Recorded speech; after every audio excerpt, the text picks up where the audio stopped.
Et Dieu reprend Osée dans Osée 6. Et qu'il le fait pour nous. Et donc maintenant Osée dit connaissons et connaissons, cherchons à connaître l'Éternel. Et si nous arrivons à le connaître, lui et sa parole, sa venue est aussi certaine que celle de l'aurore. De même que tu ne peux pas t'asseoir, attendre le lever du soleil, sans que le soleil ne se lève. Il te dit, si tu cherches à connaître Dieu de tout ton cœur, tu ne veux pas tes intérêts. Il te dit, l'Éternel viendra. Il viendra. Et quand il viendra comme celle de l'aurore, avec une lumière qui va s'élever dans ta vie pour que tu sortes des ténèbres pour rentrer dans la lumière.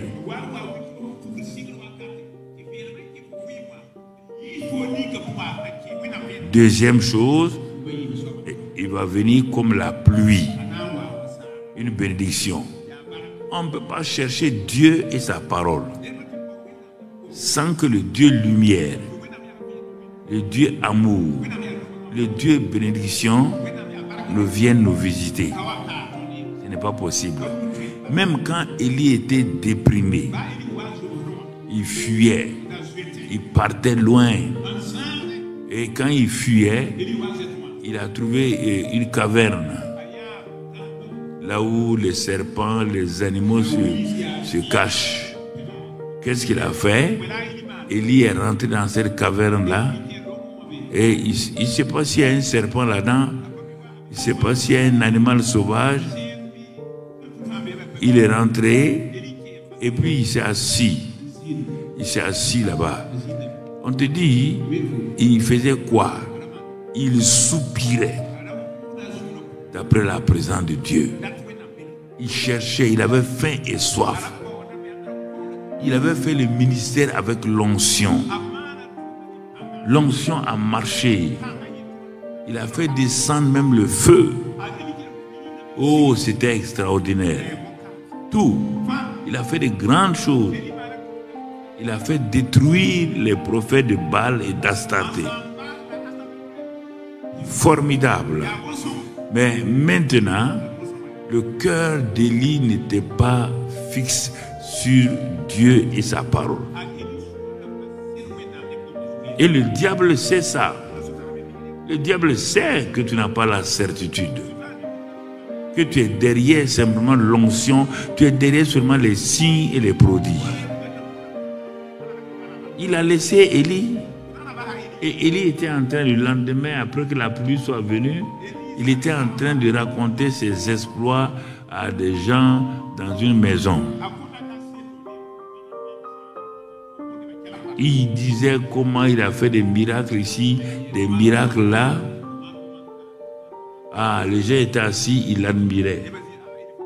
Brusquement, on annonce à l'assemblée là qu'il y a quelqu'un qui est arrivé de la part de la reine. Ah bon? Ils appellent après la défaite d'hier, ose envoyer, oui, le diable va tourner, il va tourner, ne t'en fais pas, tu n'as qu'à avoir l'onction comme tu veux, il va tourner jusqu'à ce que tu quittes la terre, il va tourner, c'est Dieu qui l'a dit.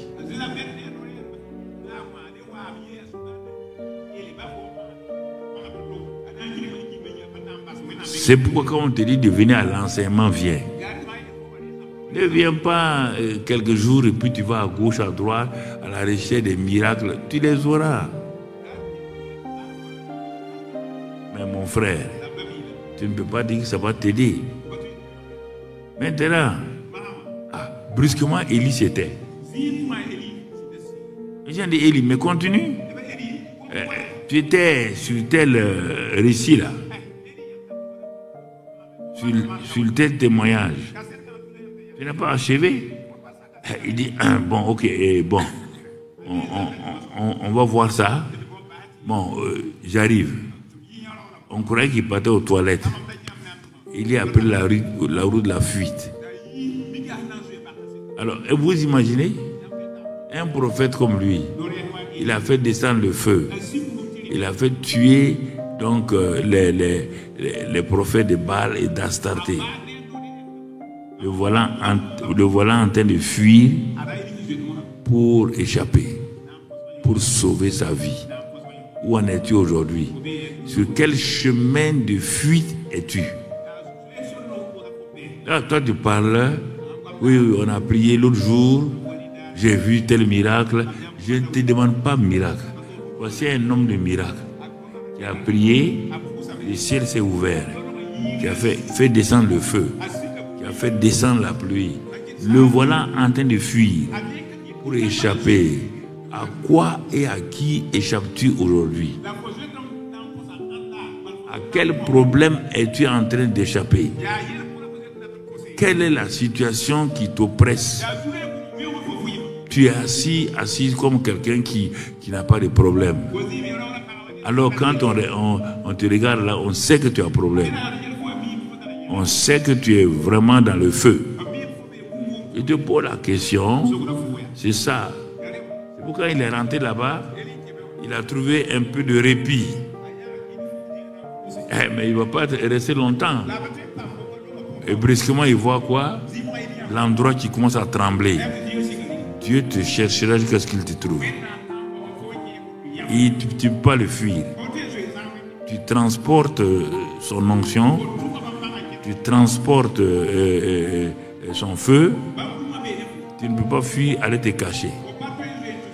À moins que tu quittes le christianisme. Sinon, Dieu va accomplir sa destinée.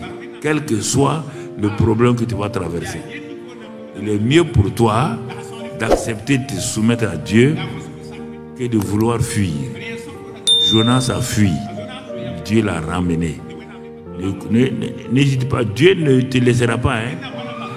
Tu ne feras pas ce que tu veux. Tu ne feras pas ta volonté. Non, mon ami. Non, non, non, non. Dieu ne te laissera pas faire ce que tu veux. Toi, tu veux aller à Madrid. Dieu t'envoie à Madrid et tu quittes là-bas. Tu veux aller à Kuala Lumpur. Tu peux faire Kuala Lumpur. Tu vas ici, tu vas là. Ça, ce n'est pas du christianisme. Non, mon ami. Ça ne se passera pas comme ça. Tu le verras bientôt. Quand tu vas rentrer dans la vallée, tu vas comprendre que ce que je dis aujourd'hui est très important. Il vaut mieux te préparer à cette pensée-là que tu crois qu'il suffit de lever la main, Dieu fait ce que tu veux. Les Hébreux aussi sont la formation. On a été tous formés comme ça. Mon frère, ma soeur. Et puis c'était un bon temps. Et toutes choses concourent au bien de ceux qui aiment Dieu. Il y a des versets que tu n'aimes pas là, que tu les aimes haut. Tu les aimes pas haut. Tu vas passer par ça. On est tous passés par ça. Ok, vaut mieux que tu acceptes. Voilà, donc tu comprends? Élie, Dieu vient. Mais avant de venir, tremblement de terre. Dieu n'était pas là. Un grand Dieu qui marche pour venir. Toute la terre va trembler. Ça veut dire qu'il arrive. Hein? Ok. Il est en train de venir. Hein? Après un vent. Le vent est un symbole du Saint-Esprit. Le vent là vient, toutes les collines la craquent. On dit, ah, Dieu vient mais n'est pas encore là. Etc. À la fin, il dit, bon, qu'est-ce que vous voulez que je fasse? Je vais l'attendre. Dieu est en train d'affermir la foi d'Élie. Il n'y a rien de mauvais là-dedans. Quand Dieu te permet de travailler certaines choses, il n'y a rien de mauvais. Alors, quand Élie, à un moment donné, il entend un vent doux et léger et une musique douce.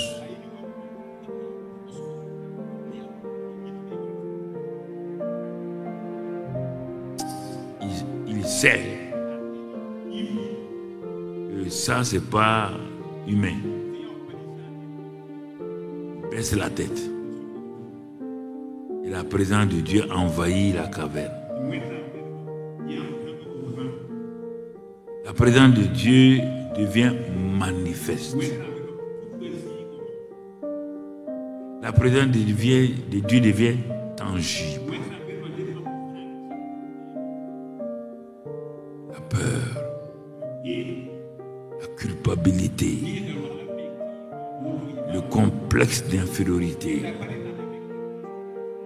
toutes ces choses qui se sont accumulées dans la vie d'Élie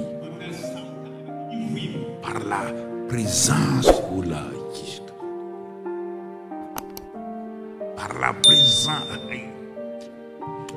par la présence de Dieu.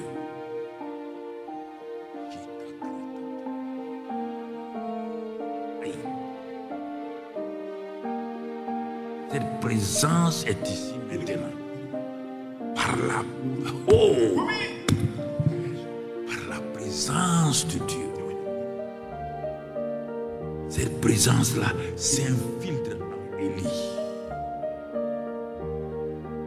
Et ces choses négatives sortent de cet homme. Et la présence de Dieu le remplit. Dieu lui pose une question. Élie, que fais-tu ici? Et il dit à Dieu, je suis le champion, je suis le conquérant vainqueur. Mais Dieu dit qu'est-ce qu'un conquérant vainqueur fait dans une caverne? Il dit, ça c'est la bonne question. J'ai fait le travail, je suis resté seul. Tout le monde m'a abandonné. Dieu dit, ah bon?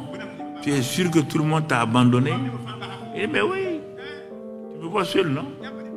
Dieu dit, non. Il y a 7000 comme toi qui n'ont pas abandonné. Il dit, ah bon? Dans le pays, là, il y a 7000. Dieu dit, oui. Mais où ils sont? Bon, en tout cas, ils ne sont pas sortis. Sinon, ils sont là, en tout cas. Mais quand je défiais des prophètes de Baal, j'ai vu quelques personnes. Dieu dit oui. Voilà. Donc, ne t'inquiète pas. Je suis venu pour te dire que moi, j'approuve tout ce que tu as fait et dit. Et je ne vais pas te laisser. Mais que veux-tu alors? Elle dit, mais je t'ai dit, non? Il t'a dit que, bon, j'ai travaillé comme ça, là. Moi, je vais aller à la maison. Il dit, réfléchis, hein. Tu veux aller? Il dit, oui.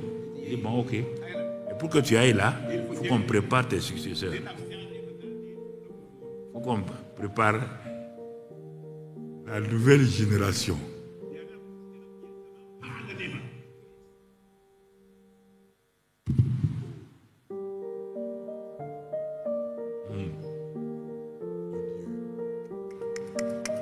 Donne-leur. Ah oui. Merci Jésus. Merci. Il dit, ah bon? Il dit, oui, oui. Oui. Ton onction est grande. Il faut 3 personnes pour prendre ton onction. Et d'autres que tu vas former à l'école des prophètes. L'école des prophètes, il y aurait un bon lot de gens là-bas. Il y a des choses que vous ne comprenez pas. Il n'y a rien de triste ici. Hein. Ça, c'est entre mon Dieu et moi. Je ne parle pas à vous maintenant. Je parle à mon Dieu. Et quand je parle à lui là, je sens des choses. C'est entre lui et moi. Donc, ne vous inquiétez pas de rien. Mais regardez les deux. Le grand groupe, c'est le groupe de Gilgal, Bethel, Jéricho, Jourdain. Ils se sont arrêtés là. Mais l'autre groupe, c'est un jeune qui va aller prendre, des jeunes qui va aller prendre, qui reprend les jeunes. Il va les prendre là-bas loin. Il va les amener. Ils vont passer à Gilgal, Bethel,